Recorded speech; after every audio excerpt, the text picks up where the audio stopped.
Nunca olvidaré el rostro pálido de doña Sofía cuando me agarró del brazo en la reja de la casa de mi suegra. «¡No entres!», susurró con urgencia, sus ojos desorbitados por el terror. Su cuerpo entero temblaba mientras miraba nerviosamente por encima del hombro hacia la casa de ventanas cerradas. Apenas tuve tiempo de procesar sus palabras cuando el ensordecedor sonido de las sirenas de la policía rompió el silencio de la tarde y 2 patrullas se detuvieron bruscamente frente a la casa. Lo que descubrí en las horas siguientes destruiría por completo todo lo que creía saber sobre el hombre que había dormido a mi lado durante 7 años, el padre de mi hijo de 5 años, quien dormía en el asiento trasero del auto después de nuestro viaje sorpresa para visitar a la abuela enferma. Pero antes de continuar, asegúrate de estar suscrito al canal y escribe en los comentarios: ¿desde dónde estás viendo este video? Nos encanta saber hasta dónde están llegando nuestras historias. Todo comenzó hace 4 días. Estaba preparando la cena cuando Ricardo llegó a casa, pálido, hablando por teléfono. Apagué la estufa y me acerqué, preocupada por su expresión. Sí, entiendo. Estaré allí lo más pronto posible. Colgó y me miró con ojos llenos de preocupación. Mi madre está enferma, muy enferma. Necesito ir a su casa ahora mismo. Doña Beatriz vivía en un pueblo pequeño, un pueblo mágico, a unas 3 horas de distancia, como Tepoztlán. Ella era una mujer fuerte, rara vez se enfermaba, lo que hacía la noticia aún más alarmante. ¿Qué tiene?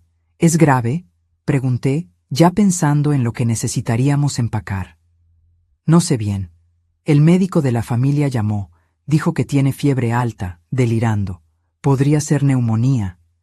Ricardo ya estaba sacando una maleta del armario. Tú te quedas con Pedrito. No sabemos qué tiene. Puede ser contagioso. No quiero arriesgarme a exponerlos. Acepté, aunque de mala gana. Doña Beatriz y yo siempre tuvimos una relación cercana, diferente a la mayoría de las nueras con sus suegras.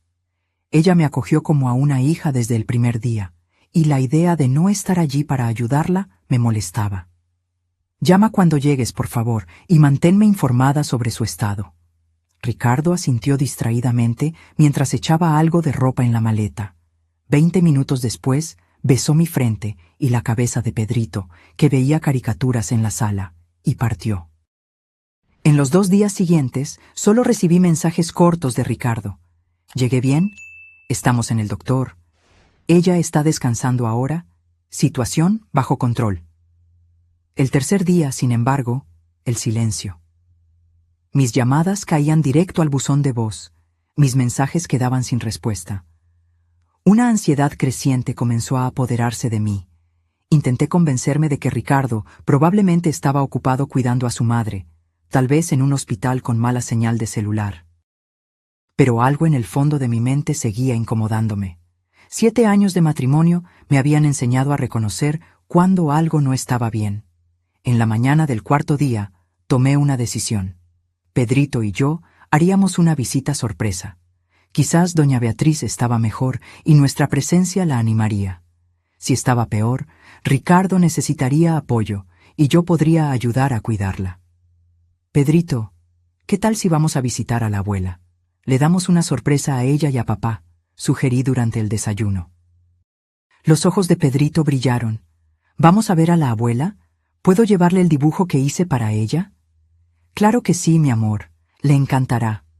En pocas horas empaqué una pequeña maleta con ropa para 2 o 3 días, las medicinas de Pedrito, algunos juguetes y chucherías para el viaje. Antes de salir, dudé por un momento e intenté llamar a Ricardo una vez más. Buzón de voz de nuevo. Le envié un mensaje diciendo que lo extrañábamos y que estábamos preocupados, sin mencionar nuestro viaje. Realmente quería darle una sorpresa. El viaje fue tranquilo. Pedrito durmió la mayor parte del tiempo, y yo me perdí en mis pensamientos, oscilando entre la preocupación por doña Beatriz y una sensación extraña que no podía nombrar. Ricardo había estado distante en las últimas semanas, más reservado, trabajando hasta tarde. En su momento, lo atribuí al estrés del trabajo. Era gerente financiero en una empresa de inversiones y frecuentemente hablaba sobre la presión de manejar el dinero de los clientes. Pero ahora, conduciendo por la carretera con solo el sonido bajo del radio y la respiración suave de Pedrito en el asiento trasero, comencé a repasar pequeños detalles, momentos que parecían insignificantes de forma aislada, pero que juntos formaban un patrón perturbador. Llamadas que contestaba en el patio, lejos de mis oídos.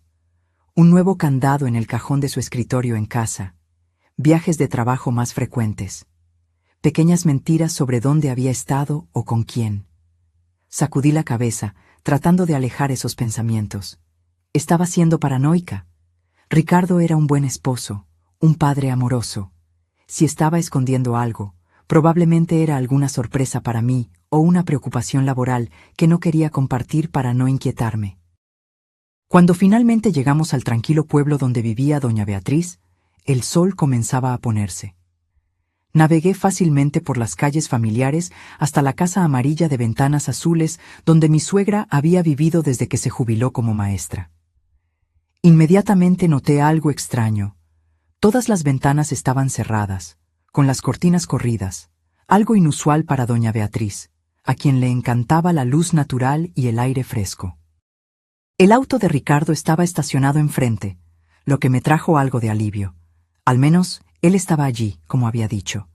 Estacioné detrás de su auto y apagué el motor.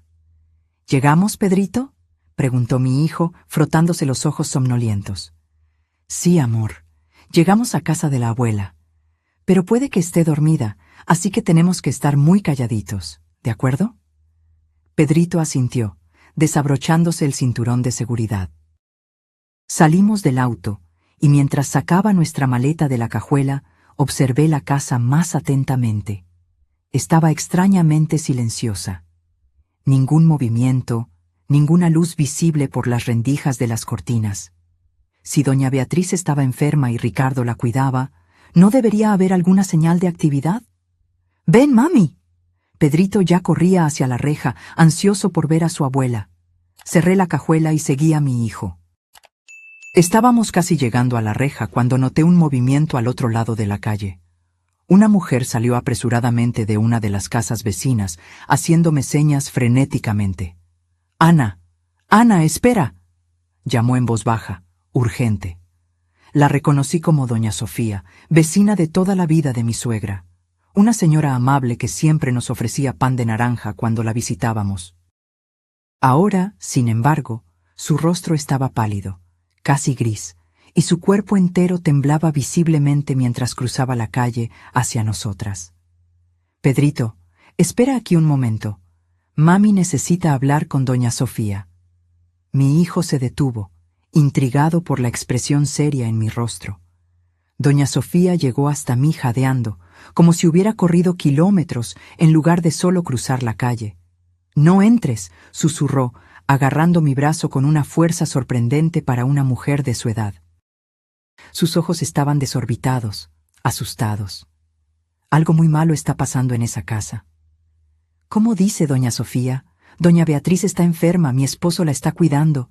«No, no, no», sacudió la cabeza frenéticamente. «Beatriz no está aquí. Viajó a visitar a su hermana en Guadalajara. Salió hace 5 días». Mi corazón se aceleró. «¿Guadalajara? No, debe haber un error. Ricardo me dijo que está enferma, con fiebre alta, quizás neumonía». «Ana», doña Sofía apretó mi brazo con más fuerza.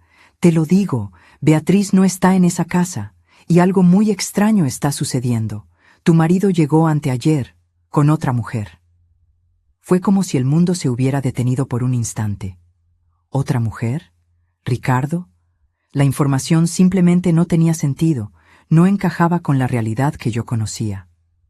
«Debe ser alguna enfermera», sugerí débilmente. «O una doctora, quizás». Doña Sofía negó con la cabeza. «No era una profesional de la salud, Ana». Y no parecían amigables. Él la arrastró dentro de la casa. Ella se veía asustada. Antes de que pudiera procesar lo que estaba escuchando, el sonido de las sirenas rompió el silencio de la tarde tranquila.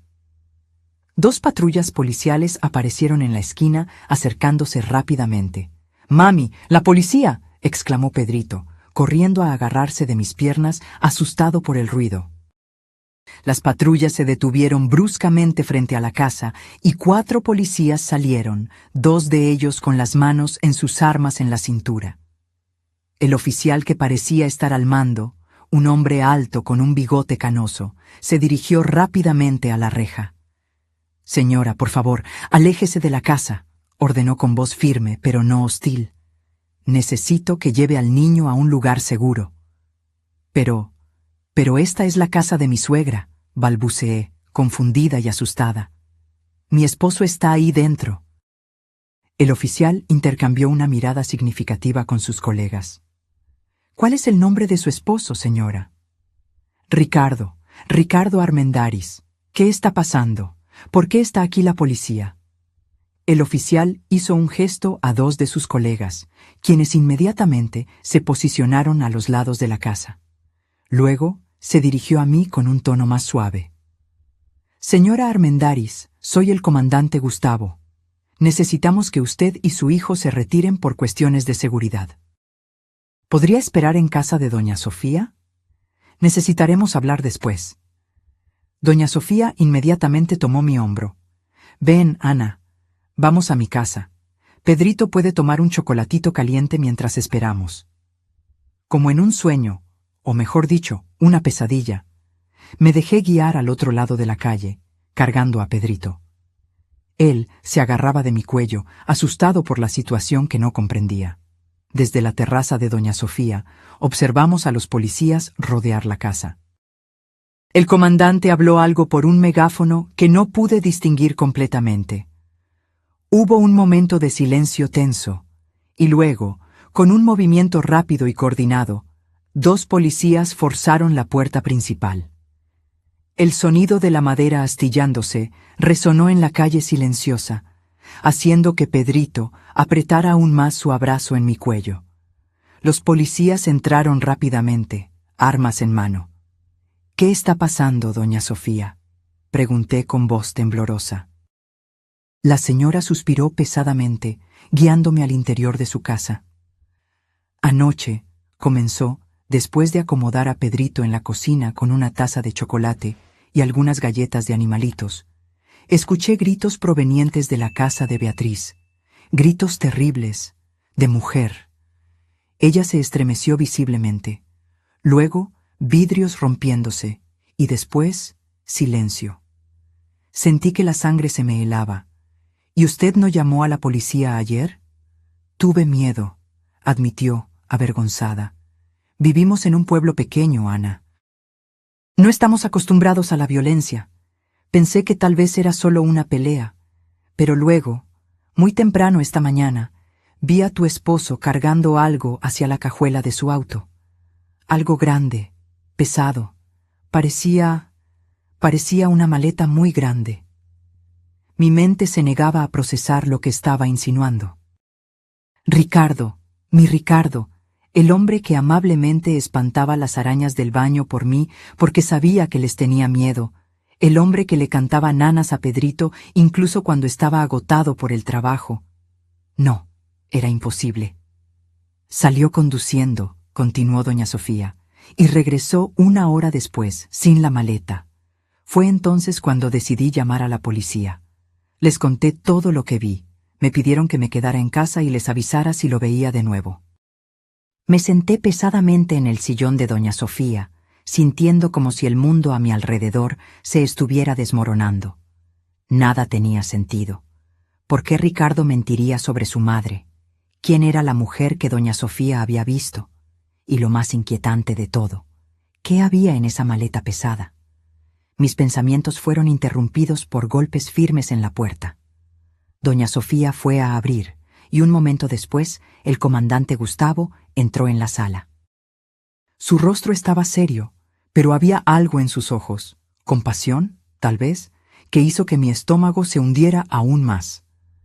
«Señora Armendáriz», comenzó, sentándose en el sillón frente a mí. «Necesitamos hablar. Es sobre su esposo».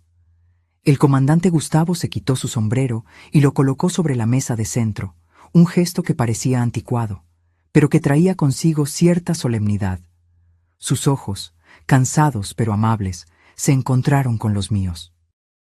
Señor Armendáriz, lo que le voy a decir es difícil, pero necesito que mantenga la calma, especialmente por su hijo. Asentí mecánicamente, mi cuerpo entumecido por la ansiedad. Su esposo no está en la casa, comenzó. La casa está vacía. ¿Vacía? Repetí confundida. Pero su auto está afuera.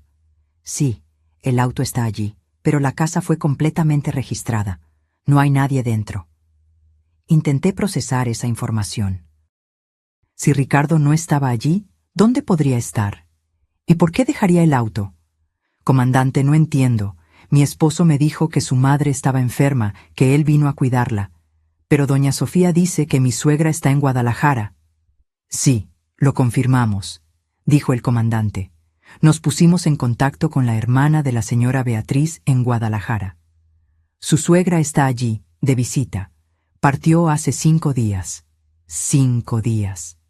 Incluso antes de que Ricardo me dijera que estaba enferma. Pero entonces, ¿por qué mi esposo me diría que estaba enferma? El comandante suspiró.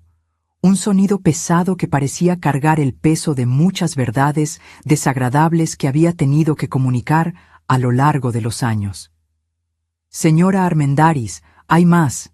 Encontramos evidencia perturbadora en la casa. Me gustaría que viniera conmigo a echar un vistazo, pero... Miró significativamente hacia la cocina, donde Pedrito todavía estaba sentado. Yo me quedaré con el niño, ofreció doña Sofía de inmediato. Puede ver una caricatura en la televisión mientras ustedes hablan. Después de acomodar a Pedrito frente al televisor con sus galletas y chocolate caliente, seguí al comandante afuera. La calle ahora estaba llena de curiosos, mantenidos a una distancia respetable por 2 policías. Otro policía estaba tomando fotos del auto de Ricardo. Estamos examinando el vehículo, explicó el comandante, buscando evidencia. ¿Evidencia de qué? Quise preguntar, pero algo me lo impedía. Quizás el miedo a la respuesta. Cuando entramos en la casa, fui inmediatamente golpeada por un olor fuerte y químico, como producto de limpieza mezclado con algo metálico que no pude identificar. La sala de estar, que siempre había sido un espacio acogedor y ordenado, reflejo de la personalidad meticulosa de doña Beatriz, estaba en desorden. El sillón había sido movido, los cojines estaban esparcidos por el suelo, y un jarrón de cerámica que mi suegra adoraba estaba roto en una esquina. ¿Qué pasó aquí?, susurré, mirando alrededor con creciente horror. Creemos que hubo una lucha, respondió el comandante. Según el relato de doña Sofía, una mujer fue vista entrando en esta casa con su esposo anteayer, y anoche se escucharon gritos y sonidos de objetos rompiéndose. Di unos pasos hacia el centro de la sala, sintiendo mis piernas temblar. Mis ojos fueron atraídos hacia una mancha oscura en el suelo de madera. Una mancha que alguien había intentado limpiar, pero no completamente. ¿Es sangre?, pregunté, mi voz casi inaudible. El comandante asintió gravemente. Sí, y hay más en el cuarto de visitas, por aquí. Lo seguí por el pasillo familiar hasta el pequeño cuarto donde Pedrito siempre dormía cuando visitábamos. La puerta estaba entreabierta, y un policía estaba agachado cerca de la cama, examinando algo en el suelo con una linterna. A diferencia de la sala, el cuarto estaba impecablemente ordenado, la cama hecha a la perfección, el suelo visiblemente limpio, cada superficie pulida. Era una limpieza no natural, casi obsesiva. ¿Nota cómo este cuarto es diferente al resto de la casa?, preguntó el comandante. Asentí, sintiendo un escalofrío recorrer mi espalda. Fue limpiado recientemente, muy bien limpiado, pero no completamente. Señaló al policía con la linterna. Estamos usando luz ultravioleta. Revela rastros de sangre que no son visibles a simple vista. El policía encendió la luz especial, y ante mis ojos horrorizados, el suelo aparentemente limpio reveló manchas fantasmales, un patrón de salpicaduras que alguien había intentado desesperadamente borrar. Hay más en el baño, continuó el comandante. Alguien intentó limpiar una cantidad considerable de sangre. Mi mente se negaba a aceptar lo que estaba viendo, lo que estaba escuchando. Este no podía ser mi esposo, el padre de mi hijo. Tenía que haber algún error, alguna explicación. Comandante, comencé, mi voz temblorosa. Debe haber un error. Ricardo no. Él nunca. Señora Armendáriz, me interrumpió amablemente. Hay algo más que necesita saber. Su esposo ha estado bajo investigación durante meses. ¿Investigación? ¿Por qué? Por fraude financiera. Ricardo Armendáriz y su socia, Cristina Meneses, son sospechosos de operar un esquema piramidal a través de la empresa de inversiones donde trabaja. Estamos hablando de millones de pesos desviados de inversionistas. ¿Fraude? ¿Millones? Sentí como si el suelo estuviera desapareciendo bajo mis pies. No, negué con la cabeza. Ricardo es gerente financiero, sí, pero es honesto. Siempre lo ha sido. Vivimos modestamente, no tenemos lujos. Los fondos desviados no fueron a gastos personales ostentosos, explicó el comandante. Fueron transferidos a cuentas en el extranjero, offshore. Sospechamos que su esposo y la señora Meneses estaban planeando huir del país con el dinero. La señora Meneses. La mujer que doña Sofía vio. Recordé lo que había dicho, que la mujer parecía asustada, que Ricardo la arrastró dentro de la casa. ¿Y esa mujer? Pregunté hesitantemente. ¿Es la persona cuya sangre está en el suelo? El comandante intercambió miradas con el policía que seguía examinando el cuarto. Es lo que sospechamos, sí. La cantidad de sangre es consistente con una herida grave, posiblemente fatal. Fatal. La palabra resonó en mi cabeza como un disparo. ¿Y usted cree que Ricardo? No pude terminar la frase. Era demasiado absurdo, demasiado terrible. Señora Armendáriz. El comandante puso una mano suave en mi hombro. Hay algo más que debe saber. Encontramos un diario debajo de la cama. Aparentemente pertenece a Cristina Meneses. La última entrada es de ayer.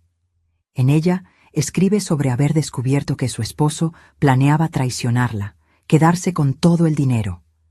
Ella lo confrontó y él se puso violento. Violento. Una palabra que nunca asocié con Ricardo. En 7 años de matrimonio, nunca lo vi perder el control. Nunca lo vi levantar la voz, mucho menos la mano. ¿Cómo podía ser este el mismo hombre? Me tambaleé hasta el borde de la cama y me senté, incapaz de mantenerme en pie por más tiempo. Mi cabeza daba vueltas con la cantidad de información, cada una más devastadora que la anterior. ¿Y la maleta? Pregunté casi involuntariamente, recordando el relato de doña Sofía. El comandante dudó, como si sopesara cuánto debía contarme. La estamos buscando. Su esposo fue visto saliendo con la maleta esta mañana, conduciendo fuera del pueblo. Regresó sin ella 1 hora después. Tenemos equipos rastreando la región, especialmente áreas aisladas, como cerros o presas. Un escalofrío recorrió mi cuerpo al entender la implicación. Estaban buscando un cuerpo, el cuerpo de Cristina Meneses. En ese momento, el policía que estaba en el cuarto se levantó abruptamente. «Comandante, encontramos algo». Estaba sosteniendo un pequeño objeto brillante con unas pinzas. Era un brazalete delicado, de oro con pequeñas piedras azules. Nunca lo había visto antes. «No es mío», dije automáticamente. «Y tampoco de doña Beatriz». «Probablemente pertenece a Cristina Meneses», asintió el comandante, haciendo un gesto al policía para que guardara la evidencia en una bolsa de plástico. Mi teléfono sonó repentinamente, haciéndome saltar. Lo saqué del bolsillo con manos temblorosas. Un número internacional aparecía en la pantalla. «Puede ser mi suegra», dije, mostrándole el teléfono al comandante. Él asintió. «Conteste y ponga el altavoz, por favor». Con el corazón acelerado contesté. «¿Hola? ¿Ana? Ana, gracias a Dios». La voz de doña Beatriz sonó distante, pero claramente agitada. «¿Estás bien? ¿Y Pedrito? ¿Dónde están?» Estamos bien, doña Beatriz, respondí, tratando de mantener la voz tranquila. Estamos en su casa, de hecho. Hubo un momento de silencio confuso al otro lado de la línea. ¿En mi casa? ¿Cómo? Ana, estoy en Guadalajara, en casa de mi hermana. Lo sé, respondí, sintiendo que las lágrimas finalmente comenzaban a caer. Acabo de descubrirlo. Ricardo me dijo que estaba enferma, que él vino a cuidarla. ¿Enferma? ¿Yo? Su voz subió una octava. No, Ana, estoy perfectamente bien. Ricardo me llamó esta mañana desesperado. Me dijo... Su voz falló. Me dijo que tú y Pedrito habían sido secuestrados. Dijo que necesitaba dinero para el rescate, que debía transferir todos mis ahorros a una cuenta que me indicó. Secuestrados. La mentira se volvía más elaborada, más terrible. El comandante gentilmente tomó el teléfono de mi mano. Señora Beatriz, aquí es el comandante Gustavo de la Policía Ministerial. Su nuera y su nieto están a salvo con nosotros. No ha habido ningún secuestro. Su hijo le mintió. Dios mío, gimió doña Beatriz. ¿Qué está pasando? ¿Dónde está Ricardo? Eso es lo que estamos tratando de averiguar, señora. Por favor, no transfiera ningún dinero a la cuenta que su hijo le indicó. Estamos en medio de una investigación que puede involucrar crímenes graves. Después de algunas garantías de que Pedrito y yo estábamos realmente bien, y la promesa de mantenerla informada, el comandante finalizó la llamada. Me quedé sentada en el borde de la cama, en silencio, tratando de procesar todo. Mi esposo, el hombre que amaba, el padre de mi hijo, era un criminal, un defraudador y posiblemente un asesino. ¿Qué pasa ahora?, pregunté finalmente, mi voz sonando extrañamente vacía incluso para mí misma. Ahora, respondió el comandante, necesitamos encontrar a su esposo antes de que intente huir de nuevo. Y para eso, señora Armendáriz, necesitamos su ayuda. La sala de estar de doña Sofía se había transformado en un improvisado centro de comando policial. Mapas fueron esparcidos sobre la mesa de centro, radios transmitían mensajes codificados, y policías entraban y salían constantemente, siempre con expresiones serias. Pedrito dormía en el cuarto de visitas, agotado por el estrés y la confusión del día. Sentada en el sillón, con una taza de té intacta frente a mí, escuchaba al comandante Gustavo explicar el plan. «Tenemos razones para creer que su esposo regresará», dijo, marcando un punto en el mapa del pequeño pueblo. Dejó el auto en casa de su madre, probablemente para no levantar sospechas, y ahora que le pidió dinero a doña Beatriz, querrá saber si hizo la transferencia. «Y ustedes quieren usar eso como carnada», constaté, sintiendo un extraño distanciamiento, como si estuviera hablando de un extraño, no del padre de mi hijo. «Exactamente», confirmó el comandante. «Doña Beatriz lo llamará diciendo que el banco está poniendo dificultades para la transferencia internacional, que exigen que un representante haga el retiro personalmente aquí en México». ¿Y creen que él se lo creerá? Las personas desesperadas creen lo que quieren creer, respondió el comandante. Y su esposo debe estar muy desesperado ahora. El pensamiento de que Ricardo, mi Ricardo, pudiera ser descrito como desesperado, era surreal. En nuestra vida juntos, él siempre había sido la definición de calma y estabilidad. Cuando Pedrito nació prematuramente y pasó 2 semanas en terapia intensiva neonatal, fue Ricardo quien mantuvo la compostura, quien me consoló cuando me desmoronaba. ¿Cómo podía ser este el mismo hombre que ahora huía de la policía, posiblemente con sangre en sus manos? ¿Y dónde se montaría esa trampa?, pregunté, forzándome a volver al presente, a enfocarme en el plan. El comandante señaló otro punto en el mapa, fuera de los límites del pueblo. Aquí, la antigua fábrica de mezcal abandonada, es lo suficientemente aislada para que se sienta seguro, pero también nos da espacio para posicionar equipos alrededor sin ser detectados. Observé el mapa, tratando de visualizar la operación. La fábrica abandonada estaba a unos 5 kilómetros del pueblo, en la carretera que llevaba a la capital, la Ciudad de México. Era un punto estratégico, lo suficientemente lejos para parecer discreto, pero no tan aislado como para levantar sospechas. ¿Y cuál sería mi papel en todo esto?, pregunté, aunque ya sospechaba la respuesta. El comandante intercambió miradas con uno de los policías antes de responder. Señora Armendáriz, no le voy a mentir. Su presencia podría ser un elemento crucial. Si su esposo la ve, eso podría desarmarlo, hacer que baje la guardia. Quiere que sea el cebo, traduje directamente. No la pondremos en peligro, aseguró apresuradamente. Usted se quedaría en una camioneta de observación, a una distancia segura. Solo aparecería después de la captura, cuando él ya estuviera contenido. Pensé en Pedrito, durmiendo inocentemente en el cuarto de al lado, sin idea de que su mundo estaba a punto de desmoronarse. Pensé en doña Beatriz, que me había acogido como a una hija, ahora enfrentando la terrible revelación sobre el hijo que había criado. Y pensé en Cristina Meneses, una mujer que nunca conocí, pero cuya sangre manchaba el suelo de la casa de mi suegra.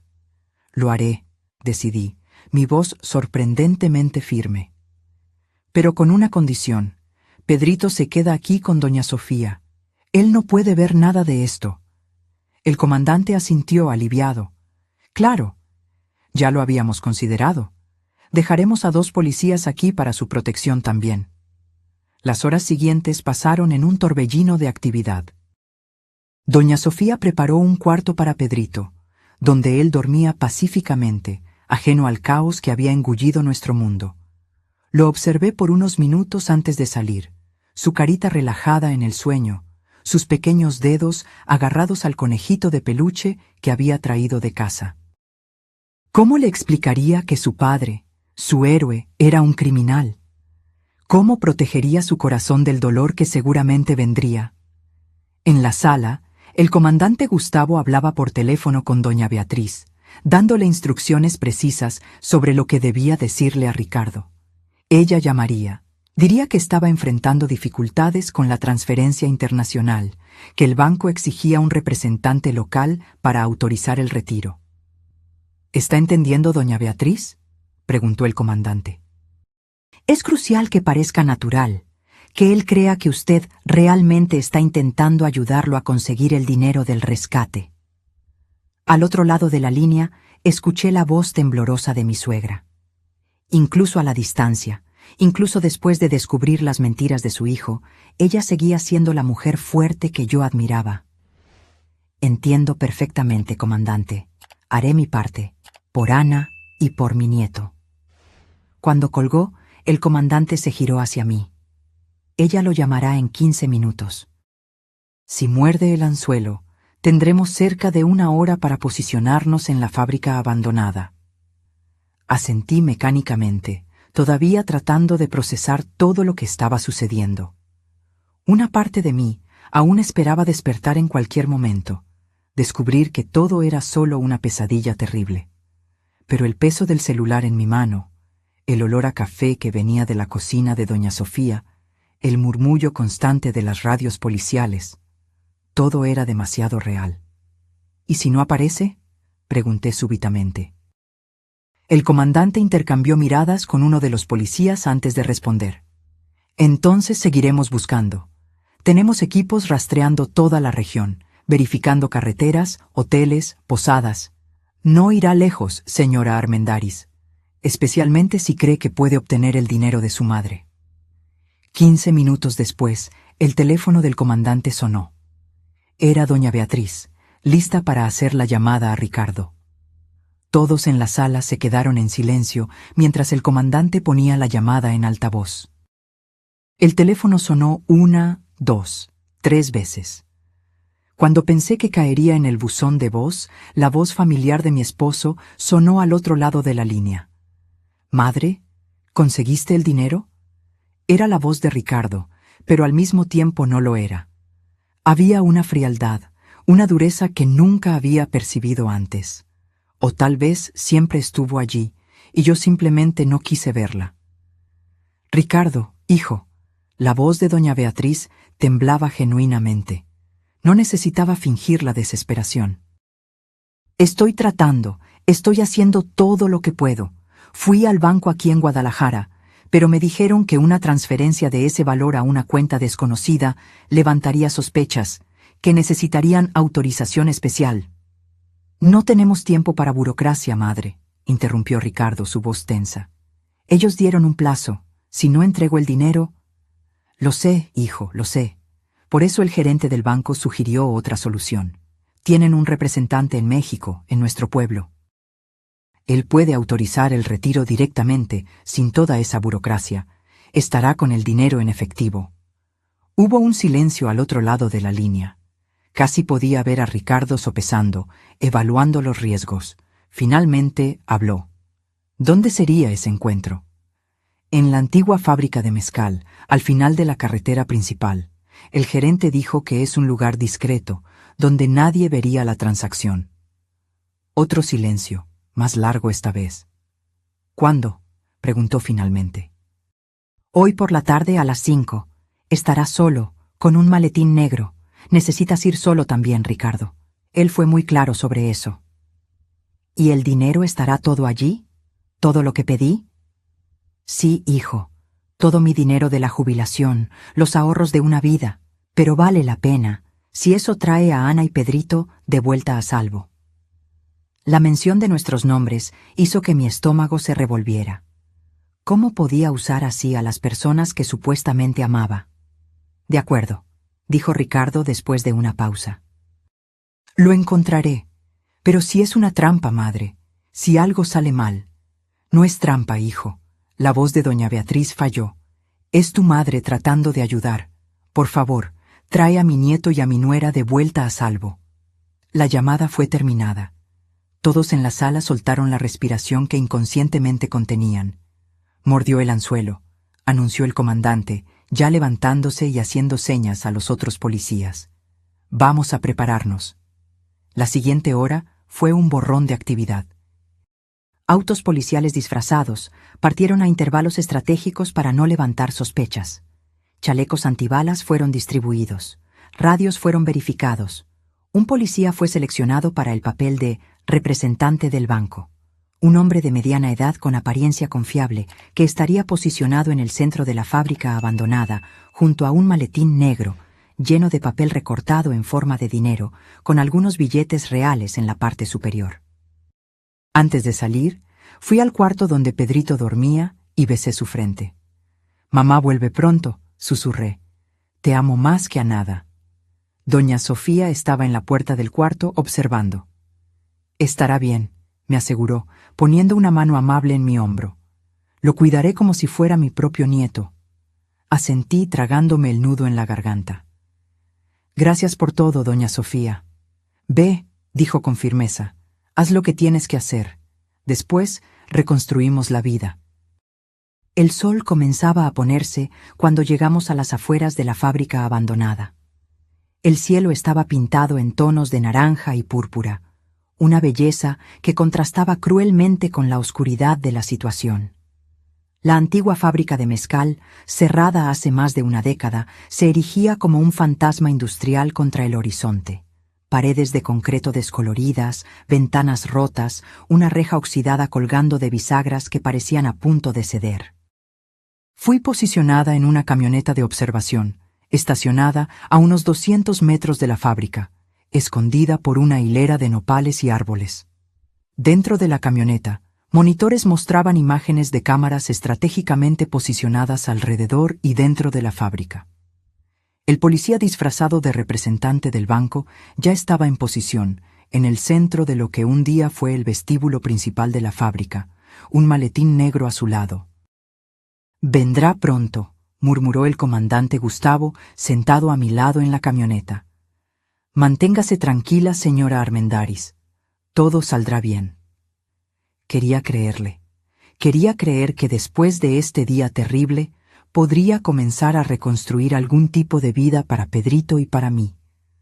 Pero ¿cómo reconstruir sobre ruinas tan profundas? «Movimiento», anunció uno de los policías en la camioneta, señalando a uno de los monitores. Mi corazón se disparó cuando vi una figura solitaria acercándose cautelosamente por la entrada lateral de la fábrica. incluso en las imágenes granuladas de las cámaras de seguridad, incluso con el casco de motocicleta cubriendo su rostro, yo reconocería a Ricardo en cualquier lugar. El hombre que amé, el hombre que traicionó no solo a mí, sino a sí mismo, a todo lo que yo creía que él era. Se movió como un depredador, cauteloso, calculador. Se detuvo a una distancia segura del policía disfrazado, observando. Su mano derecha estaba escondida dentro de la chaqueta. «Está armado», murmuró el comandante, llevando el radio a sus labios. «Equipos en posición, sospechoso armado». El policía disfrazado hizo un gesto hacia el maletín, intentando atraer a Ricardo más cerca. «¿Eres del banco?», preguntó Ricardo, su voz amortiguada por el casco. «Sí, señor», respondió el policía con calma. «Tengo el dinero aquí», como acordó con su madre. Ricardo dio un paso al frente, luego se detuvo, todavía desconfiado. «Muéstrame el dinero primero». El policía se agachó y comenzó a abrir el maletín. Fue entonces cuando el comandante dio la señal. «Ahora», ordenó por el radio. En segundos, luces potentes se encendieron de todos lados, inundando la fábrica abandonada. Policías surgieron de sus escondites, armas apuntadas. «¡Policía! ¡Alto! ¡Manos a la cabeza!». Los gritos resonaron por las paredes de concreto. Ricardo se congeló por un instante. Luego, con un movimiento rápido, sacó un arma de dentro de la chaqueta y disparó al aire. «¡Aléjense!», gritó, retrocediendo hacia la salida. «No», susurré, horrorizada al ver a mi esposo, el padre de mi hijo, transformado en ese extraño desesperado y peligroso. Ricardo intentó correr, pero ya estaba rodeado. Uno de los policías disparó, acertando el neumático de la motocicleta que estaba estacionada en la entrada. El sonido del disparo resonó por la fábrica abandonada, seguido por el estallido del neumático. Desestabilizado, Ricardo tropezó y cayó pesadamente al suelo. El arma se le escapó de la mano, deslizándose por el concreto sucio. En segundos, 3 policías lo inmovilizaron, forzando sus brazos hacia atrás y esposándolo. «Ricardo Armendáriz, usted está arrestado por fraude, sospecha de intento de homicidio, extorsión y posesión ilegal de arma», anunció uno de los policías, mientras retiraba el casco de la cabeza de Ricardo. Por primera vez en días, vi el rostro del hombre que había compartido mi cama, mi vida. Ya no había máscara de amabilidad, de estabilidad. Sus ojos estaban salvajes, furiosos, su mandíbula tensa en una expresión que nunca había visto antes. «Lo llevaremos a la comisaría», dijo el comandante Gustavo, levantándose y haciendo una señal al conductor de la camioneta. «¿Usted quiere verlo ahora o prefiere esperar hasta que estemos en la comisaría?». Dudé solo un momento. «Ahora», decidí. «Necesito mirarlo a los ojos. Necesito entender. Si es que hay algo que entender». El comandante asintió. «Vamos, entonces». Cuando la camioneta se detuvo a pocos metros de donde Ricardo estaba siendo levantado del suelo por los policías, sentí una ola de emociones contradictorias. Rabia, tristeza, confusión, incluso un doloroso resquicio de amor. Este hombre había sido mi mundo durante 7 años, el padre dedicado de mi hijo, o eso creía yo. Salí de la camioneta lentamente, mis piernas temblorosas. Ricardo, ahora de pie, flanqueado por policías que sujetaban firmemente sus brazos, giró la cabeza hacia el sonido de la puerta abriéndose. Cuando me vio, sus ojos se abrieron de shock. «¿Ana?», dijo, su voz una mezcla de incredulidad y confusión. ¿Qué estás haciendo aquí?». Me acerqué cautelosamente, deteniéndome a unos metros de distancia. Observé su rostro, buscando cualquier rastro del hombre que pensé conocer. No encontré nada. «Hola, Ricardo», dije, mi voz sorprendentemente firme. «Sorpresa, ¿no? Pedrito y yo vinimos a visitar a tu madre enferma». La comprensión reemplazó lentamente la confusión en su rostro. Sus ojos se entrecerraron, calculadores. «Ana querida, esto es un malentendido», intentó, su voz súbitamente suave, persuasiva, la misma voz que usaba para convencer a Pedrito de comer verduras, para calmarme después de un día difícil. Puedo explicarlo todo. Estoy trabajando en una operación secreta, tratando de atrapar criminales dentro de la empresa. Tuve que mentir para protegerte, para proteger a Pedrito. Era una mentira tan transparente, tan desesperada, que casi me río. Casi. Basta de mentiras, Ricardo, dije, manteniendo la voz baja, consciente de los policías a nuestro alrededor. Sé lo de la fraude, sé lo de Cristina Meneses, vi la sangre en el suelo de la casa de tu madre. El cambio en su rostro fue instantáneo y aterrador. La máscara de preocupación se desmoronó, revelando algo frío y calculador debajo. No sabes nada, siseó. Sé lo suficiente. Sé que me mentiste durante años. Sé que usaste mi nombre y el de Pedrito para intentar extorsionar a tu propia madre. Sé que... Mi voz falló por un momento. Sé que pudiste haber matado a una mujer y escondido su cuerpo. Ricardo no lo negó. No demostró remordimiento. En cambio, me miró con una frialdad que me hizo temblar. Siempre fuiste tan ingenua, Ana, dijo, con una sonrisa que no alcanzaba sus ojos. Tan fácil de engañar. Sí, querida, voy a trabajar hasta tarde. Claro, amor, es solo un viaje de negocios, y tú lo creías todo, sin cuestionar, sin dudar. Cada palabra era como una puñalada, pero mantuve mi postura. No le daría la satisfacción de verme desmoronarme. Tienes razón, Ricardo. Fui ingenua. Creí en ti porque te amaba, porque confiaba en ti. Mi único crimen fue creer que el hombre con el que me casé era quien decía ser. Antes de que Ricardo pudiera responder, surgió una conmoción en la entrada de la fábrica. Policías corrían hacia una figura que se tambaleaba hacia adentro, una mujer con ropa rasgada y sucia, uno de los brazos envuelto en un trapo ensangrentado. «¡Comandante!», gritó uno de los policías. «La encontramos en la carretera, intentando llegar hasta aquí». La mujer levantó el rostro, revelando moretones y cortes, pero ojos que ardían con determinación. Era joven, quizás 30 años, con cabello oscuro que un día debió ser elegante, ahora enmarañado y sucio. «Cristina», susurró el comandante a mi lado. Cristina Meneses estaba viva. El efecto sobre Ricardo fue inmediato y violento. Se debatió contra los policías que lo sujetaban, su rostro contorsionado en furia. «¡Tú!», gritó. «¿Cómo es posible? Deberías estar muerta». Los policías lo contuvieron con dificultad, mientras otros corrían para ayudar a Cristina, que parecía a punto de desmayarse. Uno de ellos ofreció agua. Otro llamaba a una ambulancia por el radio. «Fallaste de nuevo, Ricardo», dijo Cristina débilmente, pero con una dureza sorprendente. «Como siempre». El comandante me guió gentilmente de vuelta a la camioneta, alejándome de la escena caótica. «Vamos a la comisaría, señora Armendáriz. Allí podremos entender mejor lo que sucedió». Antes de que la puerta de la camioneta se cerrara, miré una última vez al hombre que había sido mi esposo. Me miraba con una expresión que no pude descifrar, rabia tal vez, o algo más frío y calculador. Este extraño, me di cuenta con un escalofrío, había dormido a mi lado durante 7 años, había sostenido a nuestro hijo recién nacido, había prometido amarme hasta que la muerte nos separara. Y durante todo ese tiempo, nunca lo conocí de verdad.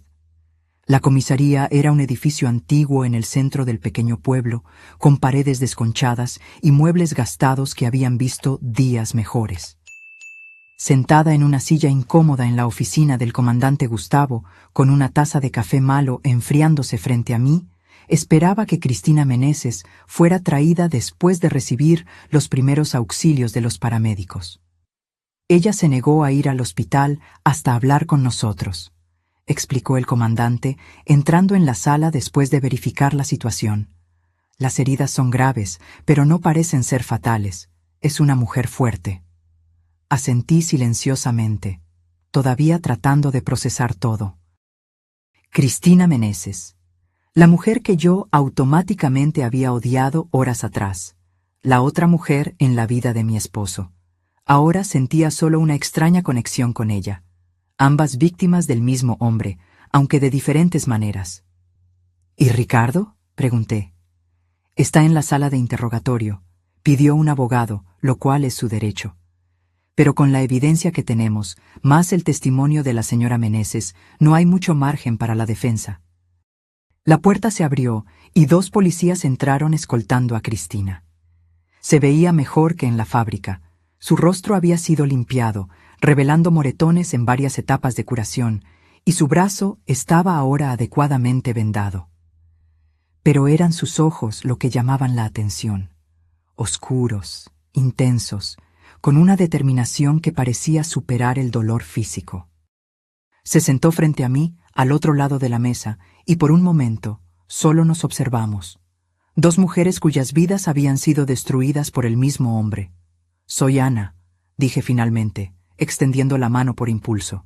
Ella miró mi mano extendida, dudó por un segundo, luego la estrechó brevemente. «Cristina».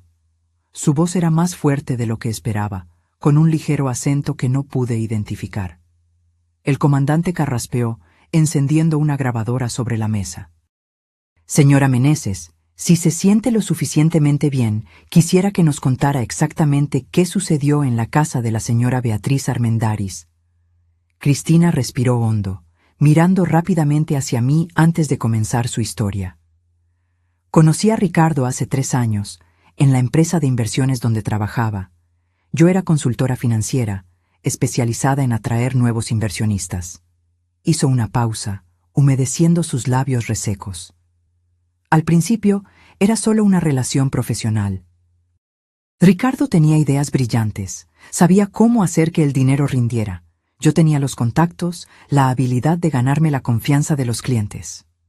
¿Cuándo comenzaron a defraudar a los inversionistas?, preguntó el comandante.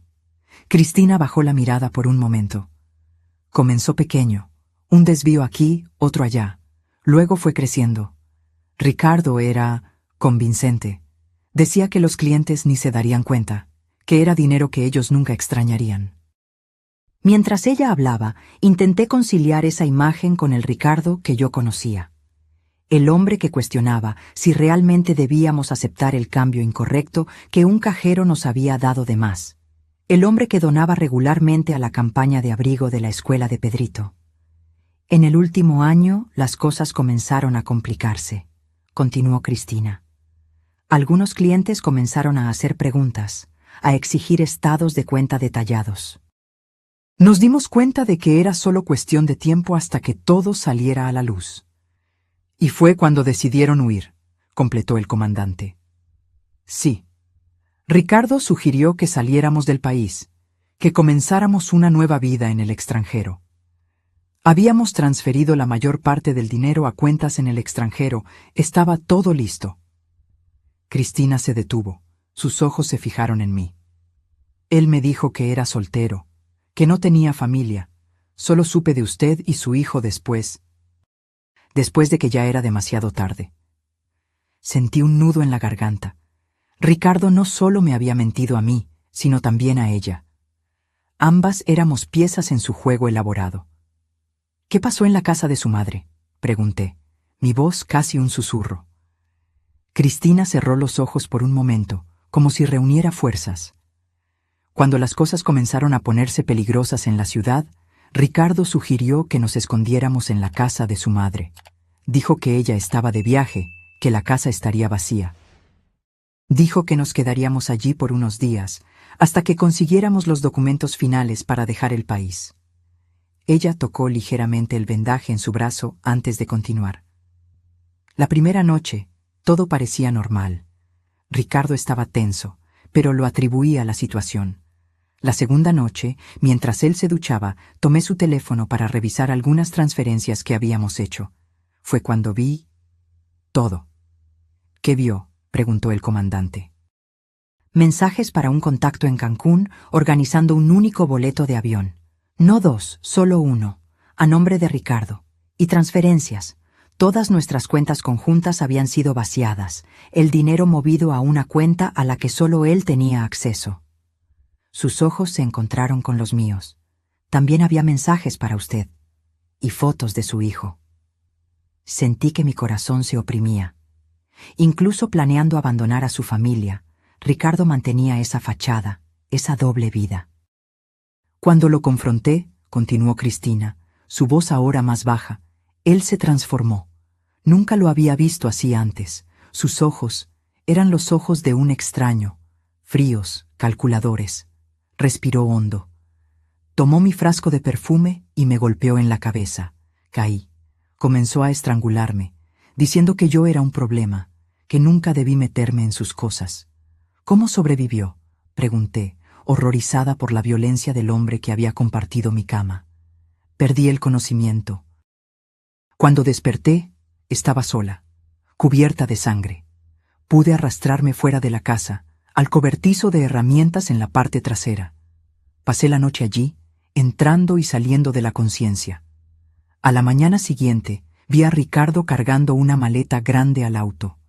Pensé que tal vez iba a ponerme allí dentro. Ella se estremeció visiblemente. Cuando él se fue, intenté pedir ayuda, pero estaba demasiado débil. Pasé el día escondida, tratando de recuperar fuerzas. Fue cuando escuché las sirenas, vi a la policía. El comandante hizo algunas preguntas más, detalles sobre la fraude, sobre el plan de fuga. Cristina respondió a todo con una claridad sorprendente para alguien que había pasado por tal calvario. Cuando terminó su relato, parecía exhausta, pero de alguna manera también más ligera, como si compartir la verdad hubiera removido un peso de sus hombros. «Hay una cosa más», dijo, metiendo la mano en el bolsillo de su pantalón rasgado. Retiró un pequeño dispositivo USB. «Todas las pruebas están aquí. Registros de las fraudes, nombres de los clientes afectados, detalles de las cuentas en el extranjero. Siempre mantengo copias de seguridad de todo». Ricardo creía que yo confiaba ciegamente en él. Una sonrisa irónica tocó sus labios. Ese fue su error.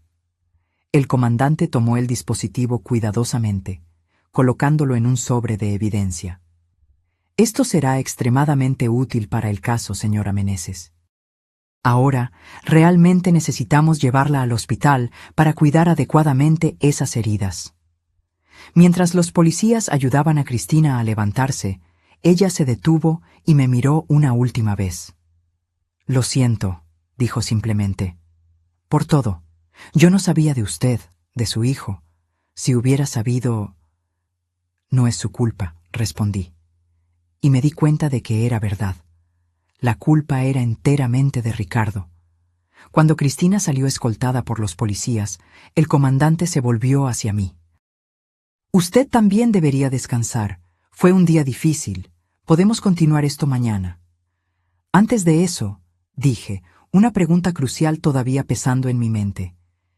¿Qué había en la maleta grande que Ricardo cargó al auto? ¿Si no era Cristina? El comandante suspiró. «Aún no lo sabemos con certeza. Equipos están rastreando la región donde fue visto deteniendo el auto. Pero si tuviera que adivinar, diría que eran evidencias de la fraude, documentos incriminatorios, tal vez incluso dinero en efectivo. Algo que no quería que encontráramos en la casa». Asentí, un extraño alivio recorriéndome. Al menos Ricardo no era un asesino, a pesar de haber intentado convertirse en uno. «¿Puedo verlo?», pregunté súbitamente. «Antes de irme, necesito mirarlo a los ojos una última vez». El comandante dudó. «Ya pidió un abogado». «Técnicamente, no deberíamos permitir visitas en este momento». «Por favor», insistí. «No como visitante, como esposa. Prometo no interferir en el caso, no hacer preguntas sobre la investigación. Solo necesito este cierre». Después de un momento de consideración, el comandante asintió. 5 minutos, y un policía se quedará presente todo el tiempo. La sala de interrogatorio era pequeña y desprovista de personalidad. Una mesa de metal, 2 sillas, paredes grises. Ricardo estaba sentado de un lado de la mesa, las manos esposadas frente a él. Cuando entré, levantó los ojos, y por un instante fugaz vi un destello de algo en su mirada. Sorpresa, tal vez incluso vergüenza. pero fue rápidamente reemplazado por la máscara de indiferencia que ahora usaba. Me senté frente a él, consciente del policía parado junto a la puerta y de la cámara en la esquina de la sala. Por un largo momento, solo nos miramos. Este hombre, que un día fue el centro de mi mundo, ahora parecía un extraño. ¿Por qué?, pregunté finalmente, la única palabra que podía formar. Ricardo inclinó la cabeza ligeramente, como si considerara la pregunta. ¿Por qué exactamente? ¿Por qué la fraude? ¿Por qué Cristina? ¿Por qué mentirte a ti? Todo eso, cualquier cosa. Solo quiero entender. Él suspiró, un sonido que parecía casi genuino en su cansancio. Tú no lo entenderías, Ana. Nunca entenderías lo que es sentirse atrapado, limitado, mirar al futuro y ver solo mediocridad, un empleo mediocre, una casa mediocre, una vida mediocre. Nuestra vida no era mediocre, respondí, sintiendo una punzada de rabia por primera vez. Teníamos un hogar, un hijo, amor. ¿Qué más podrías querer? Una sonrisa fría tocó sus labios. Más, siempre más. Tú nunca fuiste ambiciosa, Ana. Te conformabas con tan poco. Yo quería más de la vida, más dinero, más poder, más libertad. ¿Y estabas dispuesto a destruir todo para conseguir eso? ¿Incluido tu propio hijo? La mención de Pedrito pareció afectarlo de una manera que mis otras palabras no lograron. Por un momento, su máscara cayó, revelando algo que parecía casi arrepentimiento genuino. Pedrito nunca sufrió, dijo, bajando la voz. Yo siempre lo amé, a mi manera. A tu manera, repetí, incrédula. Tu manera incluía usar a tu hijo como pieza en un golpe para extorsionar a tu propia madre. ¿Qué clase de amor es ese, Ricardo? Él no respondió, sus ojos desviándose hacia la mesa entre nosotros. ¿Y nosotros?, pregunté, mi voz más suave ahora. ¿También me amaste, a tu manera? Ricardo levantó la mirada, encontrando la mía. Por un momento creí ver un destello del hombre que había conocido, del hombre que me había hecho reír en nuestra primera cita, que había sostenido mi mano durante el parto, que había bailado conmigo en la cocina en aniversarios de bodas. Sí, dijo finalmente. Pero no fue suficiente. 3 palabras simples que resumían todo. No fue suficiente. Nuestro amor, nuestra familia, nuestra vida juntos, nada de eso fue suficiente para Ricardo, y nunca lo sería. Me levanté lentamente. No había nada más que decir, nada más que preguntar. El Ricardo que conocí, o creí conocer, había desaparecido hace mucho tiempo, si es que alguna vez existió realmente. Adiós, Ricardo, dije simplemente, girándome para salir. Ana, llamó cuando estaba en la puerta. Me detuve, sin girarme. Cuida bien de Pedrito. Casi me río de la ironía, como si necesitara ese recordatorio, como si no hubiera sido siempre yo la que cuidaba de nuestro hijo mientras él vivía su doble vida. Siempre lo hice, respondí, y salí sin mirar atrás. El comandante Gustavo me estaba esperando en el pasillo. ¿Está todo bien?, asentí, sintiendo una extraña calma envolverme. Sí, estoy lista para volver con mi hijo ahora. Cuando regresamos a casa de doña Sofía, ya era noche avanzada. Pedrito todavía dormía, ajeno al huracán que había devastado nuestras vidas. Me senté en el borde de la cama donde él dormía, observando su carita pacífica, sus pestañas largas, su pecho subiendo y bajando en respiraciones tranquilas. ¿Cómo protegería ese pequeño corazón de lo que estaba por venir? Doña Sofía apareció en la puerta, sosteniendo una taza de té humeante. Pensé que lo necesitarías, dijo gentilmente, entregándome la taza. Gracias, murmuré, aceptando el té caliente con gratitud. Por todo. Ella se sentó a mi lado en la cama, mirando a Pedrito con cariño. Es fuerte, como su madre. Va a superar esto. ¿Cómo le explico que su padre nunca más volverá a casa? ¿Que todo lo que conocíamos era una mentira? Doña Sofía suspiró, un sonido cargado de sabiduría adquirida a través de muchos años y muchos dolores. No se lo explicas todo de una vez. no a un niño de 5 años. Le dices lo que él puede entender, lo que necesita saber. Que papá hizo algo malo y necesita estar lejos por un tiempo, que eso no tiene nada que ver con él, que no es su culpa. ¿Y cuando crezca? ¿Cuando comience a hacer más preguntas? Entonces le cuentas más, conforme él esté listo para escuchar. La verdad es un peso, Ana. No se le pone un peso demasiado grande sobre hombros demasiado pequeños. Ella tocó mi mano suavemente. Pero eso es para mañana. Hoy tú descansas. Recuperas tus fuerzas. Asentí, sintiendo que el cansancio finalmente me dominaba. Terminé el té y me acosté al lado de Pedrito, abrazándolo cuidadosamente para no despertarlo.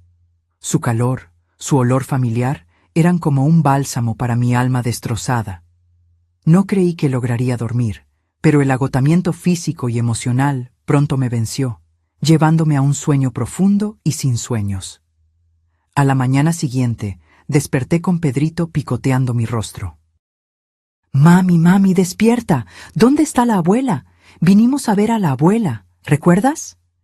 La realidad llegó en una ola dolorosa. Por un momento, casi deseé que todo fuera solo una pesadilla terrible de la cual acababa de despertar. Pero el cuarto desconocido, la ausencia de Ricardo, la expresión preocupada de doña Sofía en la puerta, todo confirmaba que la pesadilla era real. «Pedrito, mi amor», comencé, sentándome y jalándolo a mi regazo. «La abuela no está aquí. Está de viaje, visitando a la tía Margarita en Guadalajara. ¿La recuerdas?» Pedrito hizo una mueca. «Pero papá dijo que estaba enferma. Por eso él vino a cuidarla». Respiré hondo. Comenzaría ahora, entonces. Las pequeñas verdades que reemplazarían a las grandes mentiras. A veces los adultos cometen errores, Pedrito. Papá se confundió. La abuela está bien, está de viaje. Pero ahora necesitamos volver a casa. ¿Y papá? ¿Lo vamos a esperar? Intercambié miradas con doña Sofía, quien asintió alentadoramente. Papá no va a volver con nosotros ahora, querido. Él necesita resolver algunas cosas. Va a estar lejos por un tiempo. La carita de Pedrito se contorsionó en confusión y tristeza. ¿Por qué? ¿Está enojado conmigo? No, mi amor, no. Lo abracé fuerte, sintiendo lágrimas arder en mis ojos. Esto no tiene nada que ver contigo. Papá te ama mucho. Pero él hizo algunas cosas mal, y ahora necesita arreglar eso. Como cuando rompes un juguete y necesitas arreglarlo, ¿entiendes? Pedrito asintió lentamente, aunque yo sabía que no comprendía completamente. ¿Cómo podría? Ni yo misma lograba entender totalmente cómo el hombre que amaba se había transformado en un criminal, en un extraño. Después de un desayuno sencillo, preparado por doña Sofía, empacamos nuestras pocas cosas. El comandante Gustavo apareció para llevarnos de vuelta a casa, ya que mi auto tendría que quedarse para la investigación. «Podemos pasar por la comisaría antes», sugirió discretamente, mientras Pedrito estaba distraído despidiéndose del gato de doña Sofía. «Hay algunos documentos que necesitan ser firmados y necesitamos discutir los próximos pasos».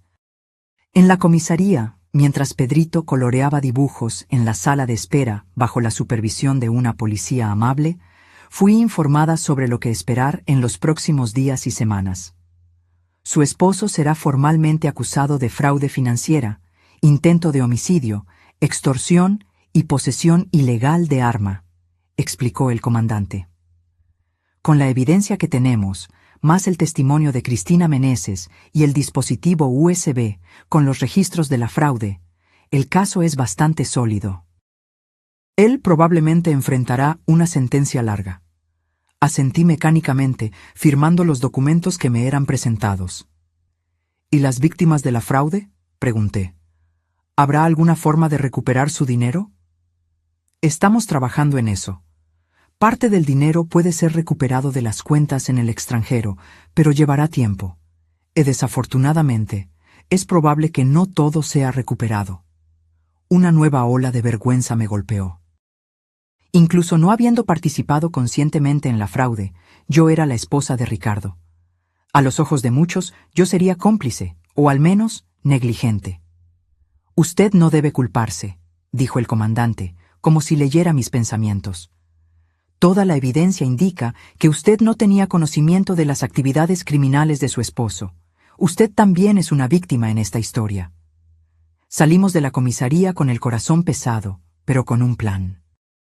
Volveríamos a nuestra casa, una casa que ahora parecía un escenario, un telón donde Ricardo había representado su papel de esposo y padre devoto. Yo reuniría nuestros documentos, contactaría a un abogado, iniciaría los procedimientos para el divorcio. Luego, probablemente tendríamos que mudarnos. Empezar de nuevo en otro lugar, lejos de las miradas de lástima, de los susurros, de las preguntas inevitables. Durante el viaje de vuelta, Pedrito se durmió en el asiento trasero de la patrulla policial. Observé el paisaje pasar por la ventana, campos y pueblos pequeños que parecían pertenecer a otro mundo. Una realidad paralela donde familias normales vivían vidas normales, sin secretos devastadores, sin traiciones impensables. ¿Tiene familia que pueda ayudarla?, preguntó el comandante mientras conducía. Mis padres viven en el sur, a casi 1000 kilómetros, en Oaxaca. Tengo una hermana en la Ciudad de México. Voy a contactarlos, contarles lo que sucedió. La idea de hacer esas llamadas, de pronunciar en voz alta las verdades terribles que había descubierto, hacía que mi estómago se revolviera. ¿Y la madre de Ricardo, doña Beatriz? Dijo que regresará de Guadalajara tan pronto como pueda. Estoy preocupada por ella. Esto la va a destruir. Parece ser una mujer fuerte, comentó el comandante. Como usted. Lo miré, sorprendida por el comentario. ¿Fuerte? No me siento fuerte, me siento rota. Aún así, usted enfrentó una de las peores traiciones posibles, descubrió que el hombre con el que compartía su vida era un criminal, tal vez incluso un casi asesino, y aún así, usted está aquí, planeando el siguiente paso, pensando en cómo proteger a su hijo, preocupándose por su suegra. Eso es fuerza, señora Armendáriz. Sus palabras tocaron algo dentro de mí. Quizás él tenía razón. Quizás sobrevivir a esto, seguir respirando, seguir funcionando, era una forma de fuerza. No la fuerza exuberante y confiada que siempre imaginé, sino una fuerza silenciosa, nacida de la necesidad y del amor por mi hijo. Cuando finalmente llegamos a nuestra casa, mi casa ahora, ya era noche. Las luces estaban apagadas, la casa silenciosa y fría. Pedrito, todavía soñoliento, se agarró a mi cuello mientras lo cargaba hacia adentro. Gracias por todo, comandante, dije, deteniéndome en la puerta. Me mantendré en contacto, respondió. Y recuerde, usted no está sola en esto. Asentí, agradecida por el apoyo, y entré en la casa, cerrando la puerta detrás de mí. Allí, en el silencio de nuestra sala de estar, mirando las fotos de familia en la pared, sonrisas congeladas en momentos que ahora parecían pertenecer a extraños, sentí finalmente la realidad completa de mi situación. El hombre que amé, el padre de mi hijo, era un criminal, un mentiroso, un extraño. Nuestra vida juntos había sido construida sobre mentiras, y ahora yo estaba sola, enfrentando un futuro incierto, tratando de proteger a mi hijo de verdades que ni yo misma lograba comprender completamente. Pero mientras observaba a Pedrito dormirse en su cama, rodeado por sus juguetes favoritos, me di cuenta de que, a pesar de todo, todavía había verdad en mi vida. El amor por mi hijo era real. La fuerza que encontraría para seguir adelante sería real, y tal vez, un día, encontraría paz de nuevo. No hoy, no mañana, pero algún día. Con esa promesa silenciosa, me acosté al lado de Pedrito y permití, finalmente, que las lágrimas vinieran, no solo por lo que había perdido, sino también por lo que todavía tenía, por lo que todavía era mío. 6 meses pasaron como un sueño febril. Días se transformaron en semanas, semanas en meses, mientras yo luchaba por reconstruir algún tipo de normalidad para Pedrito y para mí. Nos mudamos a un apartamento más pequeño, más cerca de su escuela. Volví a trabajar como maestra, profesión que había abandonado cuando Pedrito nació. Doña Beatriz regresó de Guadalajara y después de vender su casa, incapaz de vivir con los recuerdos de lo que había sucedido allí, se mudó a un pequeño apartamento a pocas cuadras del nuestro. Fue un periodo de ajustes dolorosos y descubrimientos aún más dolorosos. La extensión de la fraude de Ricardo y Cristina era mayor de lo que cualquiera había imaginado inicialmente. Decenas de familias habían perdido ahorros de una vida, fondos de jubilación, dinero guardado para la educación de los hijos. Cada nueva revelación era como una herida reabierta. Cada titular en los periódicos un recordatorio del hombre que yo pensé conocer. Pedrito preguntaba por su padre casi todos los días al principio. ¿Cuándo vuelve papá? ¿Por qué no podemos visitarlo? ¿Ya no nos quiere? Cada pregunta era una daga en mi corazón. Siguiendo el consejo de una terapeuta infantil a la que comenzamos a consultar, respondía con verdades simples, adecuadas a su edad, siempre reafirmando que el amor de su padre por él era real, aunque sus acciones hubieran sido equivocadas. Gradualmente, las preguntas disminuyeron. La ausencia de Ricardo se convirtió en parte de nuestra nueva normalidad. Pedrito se adaptó con la sorprendente resiliencia que poseen los niños. Yo, por otro lado, todavía me despertaba a veces en medio de la noche, sudando frío, soñando con la sangre en el suelo de la casa de doña Beatriz, con la maleta pesada que Ricardo había cargado al auto. El juicio comenzó en un día lluvioso de otoño. El cielo gris parecía reflejar la seriedad de la ocasión. El tribunal estaba abarrotado. Periodistas, víctimas de la fraude, curiosos. Me senté en la primera fila, al lado de doña Beatriz. Su rostro, siempre tan vivo y expresivo, parecía haber envejecido una década en 6 meses. Pero sus ojos mantenían una determinación tranquila, una fuerza silenciosa que yo había aprendido a admirar aún más. «Va a estar todo bien», susurró ella, apretando mi mano cuando los oficiales anunciaron la entrada del juez. Cuando las puertas laterales se abrieron y Ricardo fue traído, sentí que mi corazón se aceleraba. Vestía un traje gris, muy diferente del uniforme de la prisión que había usado la última vez que lo vi. Su cabello estaba cuidadosamente peinado, su apariencia impecable, como siempre. Por un momento fugaz, parecía el hombre con el que me casé, elegante, controlado, confiado. Nuestras miradas se cruzaron brevemente. Algo pasó por sus ojos. Arrepentimiento, tal vez, o solo cálculo. Desvié la mirada, incapaz de sostener esa conexión por más tiempo. El fiscal se levantó, un hombre alto y delgado con gafas de montura gruesa. Su voz resonó por la sala silenciosa mientras detallaba las acusaciones.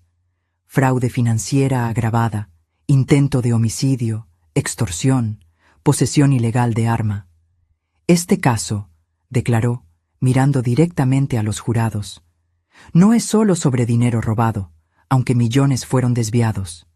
Es sobre confianza traicionada. Confianza de clientes que creyeron estar invirtiendo en su futuro. Confianza de una socia de negocios que casi pierde la vida. Confianza de una madre anciana, manipulada emocionalmente. Y más profundamente, hizo una pausa, mirando brevemente hacia mí. Confianza de una familia que creía conocer al hombre que vivía bajo su techo.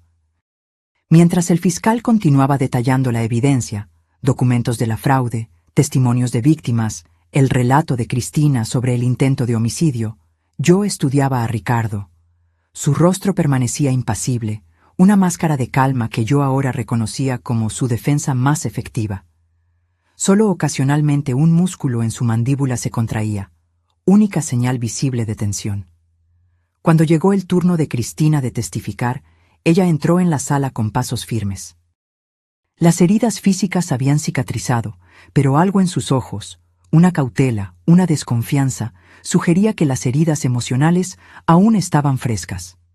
Vestida con un traje sencillo, cabello recogido en un moño austero, se veía muy diferente de la mujer ensangrentada y desesperada que yo había visto 6 meses atrás. Su testimonio fue claro y directo. Describió cómo conoció a Ricardo, cómo él la atrajo al esquema de fraude con promesas de riqueza rápida, cómo gradualmente se dio cuenta de la extensión de sus mentiras. Y luego, en detalles gráficos, relató la noche en que él intentó matarla. Cambió en un instante, dijo, su voz sorprendentemente firme.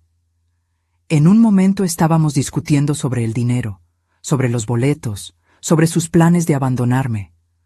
Al segundo siguiente, sus ojos se transformaron. Tomó mi frasco de perfume del tocador y me golpeó en la cabeza. Tocó ligeramente su sien, donde una fina cicatriz aún era visible. Cuando caí, comenzó a estrangularme. Dijo que yo era un problema, que sabía demasiado, que hablaba demasiado, que nadie me extrañaría. El abogado defensor, un hombre de mediana edad con una expresión perpetuamente escéptica, hizo lo posible por desacreditar el testimonio de Cristina. Sugirió que ella era tan culpable como Ricardo en la fraude, que estaba tratando de obtener una sentencia más leve echándole toda la culpa a él. Insinuó que la pelea había sido mutua, que ella había atacado a Ricardo primero. Pero Cristina permaneció inquebrantable. Sí, participé en la fraude. Nunca lo negué. Estoy preparada para enfrentar las consecuencias legales de mis acciones. Pero no ataqué a Ricardo. Y no inventé el intento de homicidio. Los registros médicos, las fotos de mis heridas, la sangre encontrada en la casa, todo eso confirma mi versión. Ricardo Armendáriz intentó matarme porque yo descubrí que planeaba traicionarme, quedarse con todo el dinero y abandonarme. Cuando llegó mi turno de testificar, sentí un extraño distanciamiento, como si estuviera hablando de la vida de otra persona. Respondí a las preguntas del fiscal con claridad, relatando el día en que llegué a casa de doña Beatriz, la advertencia de doña Sofía, el descubrimiento de la sangre, la revelación sobre la fraude. El abogado defensor fue más agresivo conmigo de lo que había sido con Cristina. Insinuó que yo debía haber sospechado de las actividades de Ricardo, que era imposible vivir con alguien durante tantos años sin notar discrepancias. ¿Usted nunca cuestionó el origen de los recursos que sostenían su estilo de vida?, preguntó, su voz cargada de insinuaciones. ¿Qué estilo de vida?, repliqué, sintiendo una chispa de indignación. Vivíamos modestamente. El salario de Ricardo en la oficina de inversiones era bueno, pero no extravagante. Nuestra casa era hipotecada, nuestro auto era de modelo básico. Nunca hubo señales de riqueza inexplicable. ¿Y los viajes de negocios frecuentes, las llamadas secretas, las horas extendidas en el trabajo? ¿Usted nunca sospechó de nada? ¿Sospeché de qué, exactamente? ¿Que mi esposo estaba cometiendo fraude? ¿Que estaba llevando una doble vida? No, nunca sospeché de eso, confié en él. Miré directamente a Ricardo mientras pronunciaba las últimas palabras. Ese fue mi único error. A lo largo de los días siguientes, más testigos fueron llamados, víctimas de la fraude, policías involucrados en la investigación, peritos forenses que analizaron la evidencia del intento de homicidio. El caso de la acusación era sólido, casi irrefutable. La defensa intentó argumentar que Ricardo había sido manipulado por Cristina, que era ella la mente detrás de la fraude. Intentó minimizar la gravedad de la agresión, sugiriendo que Ricardo había actuado en el calor del momento, sin intención real de matar. Pero las evidencias, incluyendo búsquedas encontradas en la computadora de Ricardo sobre cómo esconder un cuerpo y profundidad para enterrar, contradecían esa narrativa. En el penúltimo día del juicio, Ricardo finalmente tuvo la oportunidad de hablar. Se levantó lentamente, ajustó el saco y miró alrededor de la sala antes de fijar la mirada en el juez. «Su señoría, señoras y señores del jurado», comenzó, su voz tranquila y medida. «No voy a negar las acusaciones contra mí. La evidencia es clara». Un murmullo recorrió la sala. Nadie esperaba una confesión en este punto. «Cometí fraude. Engañé a personas que confiaban en mí. Traicioné a mi socia de negocios, a mi madre. Hizo una pausa, mirando brevemente en mi dirección, y a mi familia. Mantuve mi expresión neutra, aunque por dentro estaba en un torbellino. ¿Era esta otra actuación? ¿Otra manipulación? ¿O había alguna verdad genuina en sus palabras? No tengo excusas para mis acciones, continuó. Solo explicaciones que sé que no disminuyen la gravedad de lo que hice. Comencé con pequeños desvíos, creyendo que podría devolver el dinero antes de que alguien se diera cuenta. Pero una mentira llevó a otra, un desvío a otro mayor, y pronto estuve atrapado en una red que yo mismo tejí. Respiró hondo antes de continuar. En cuanto a la acusación de intento de homicidio contra Cristina Meneses, sus ojos se desviaron brevemente hacia ella, sentada al otro lado de la sala. Hubo una altercación, sí. Perdí el control. Actué de manera violenta, impensada. No pretendía matarla, solo silenciarla. Cuando me di cuenta de la magnitud de lo que había hecho, entré en pánico y huí. Fue cobardía, lo sé. ¿Y su esposa? ¿Su hijo? Preguntó el juez, una intervención inusual, pero que pareció vocalizar la pregunta que todos en la sala se hacían. ¿El falso secuestro para extorsionar a su madre? Ricardo bajó la mirada por primera vez. Fue mi momento más bajo, admitió. Estaba desesperado, necesitaba dinero para huir. Usé a las personas que deberían ser más importantes para mí como peones en un juego sórdido. Levantó los ojos de nuevo, mirándome directamente. Ana, sé que probablemente nunca me perdonarás, y no merezco tu perdón, pero quiero que sepas que, a pesar de todas mis mentiras, mis sentimientos por ti y por Pedrito siempre fueron reales. Ustedes eran la única cosa genuina en mi vida de falsedades. Sentí lágrimas arder en mis ojos, pero me negué a derramarlas. No le daría a Ricardo esa satisfacción, esa prueba de que sus palabras aún podían afectarme. En el último día del juicio, el juez pronunció la sentencia: 20 años de prisión por fraude financiero, intento de homicidio y extorsión, sin posibilidad de libertad condicional por al menos 15 años. Mientras los oficiales se llevaban a Ricardo, él me miró una última vez. Ya no había falsedad en esa mirada, solo una tristeza resignada y algo que parecía casi ¿alivio? Como si finalmente el peso de las mentiras hubiera sido removido de sus hombros. Cuando dejamos el tribunal, doña Beatriz y yo caminamos lado a lado en silencio por unos momentos. Terminó, dijo ella finalmente, su voz cansada pero firme. Sí, concordé. Ahora podemos comenzar a reconstruir. Ella apretó mi mano, un gesto simple que cargaba el peso de nuestra historia compartida, de nuestro dolor compartido, y ahora de nuestra esperanza compartida. Juntas, dijo ella, una sonrisa triste tocando sus labios. Por primera vez en meses, realmente creo que estaremos bien. Y, sorprendentemente, yo también lo creía. 2 años pasaron desde aquel almuerzo. Daniel y yo avanzamos lentamente, construyendo una relación basada en honestidad absoluta, en respeto mutuo, en comprensión compartida de las fragilidades y fuerzas del otro. Pedrito y Julieta se volvieron inseparables, un pequeño equipo unido por libros, juegos y secretos infantiles. Doña Beatriz adoptó a Daniel como el hijo que nunca tuvo, además de Ricardo, frecuentemente invitándolo a cocinar juntos, enseñándole recetas de familia. Ricardo continúa en prisión, enfrentando su sentencia con una resignación que sugiere algún tipo de transformación interna. Pedrito lo visita cada 2 meses, siempre regresando con historias sobre los libros que su padre está leyendo, los cursos que está tomando, las cartas que escribe a otras víctimas de fraude como forma de reparación. No sé si esa transformación es genuina, si durará más allá de los muros de la prisión, pero por ahora parece real para Pedrito, y eso es lo que importa.